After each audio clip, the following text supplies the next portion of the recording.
Good morning everyone, you're very welcome to our weekly garden video, and this week I am going to take you through a planting method called drift planting.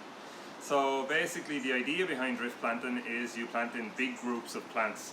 So as opposed to planting one of this and one of that, like little individual things everywhere, you plant in sort of swaths of colour. Couple of big advantages: because you're planting in big groups, the plants instantly have more impact. And the other main advantage, which a lot of people like, is because you plant in groups of what's generally odd numbers, 3s, 5s, 7s, 9s, because you're planting like that, you're closing in the ground, so weeding becomes an awful lot less. So there's just less space to have to weed. So that's one of the major advantages that people like. How to do it? It's generally done the same as planting up any bed. So just pick out your area that you're going to make your bed in, mark it up, prepare the soil as normal, and then when you know the size of the bed, you'll have an idea of how many plants you actually want. So as I said, generally planted in 3s, 5s, 7s, 9s, always an odd number. And then obviously the size of the bed will dictate how many plants you want.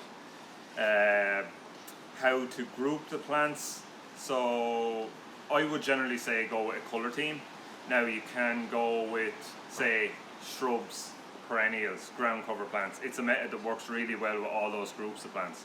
So I sort of crudely laid out some plants here just so you can have an idea.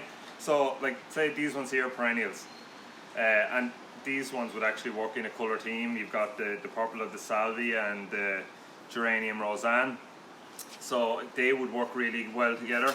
Other stuff that work well, like the leucanthemum down here, again an odd number, 5 plants.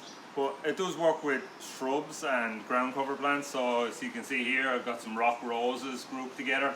Now the layout of them probably isn't as you would do in a drift plant on the bed. It's just for the purpose of showing you the plants here this morning. So stuff like the rock rose and stuff like the hebes, they all work really, really well in this method because they just knit together quite well. Now you can use other stuff people do with hydrangeas, with roses, grasses, and loads of different types of perennials. When I say perennials, people generally think that you're talking about a cottage garden style. It's not really cottage garden. Cottage garden is generally one of lots of plants close together, whereas this is the same plant relatively close together. I suppose the great thing about it is it gives your garden instant maturity. People always want a mature looking garden, and this is one way of doing it really, really quick.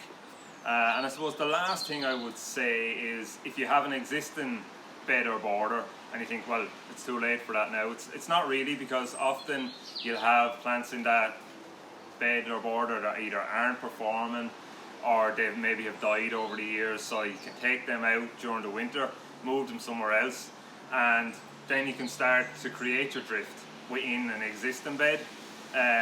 So really easy to do. And you might even have, say for example, you might have 2 rock roses already in a bed. Right, well then I'll just go in and I'll put in another 3, and there's your drift starting to be created. The planting plants, as I said, it's very hard to get into it all, but if you want to try and do it, want to try and achieve it, come on in and bring a picture of the area you're thinking about.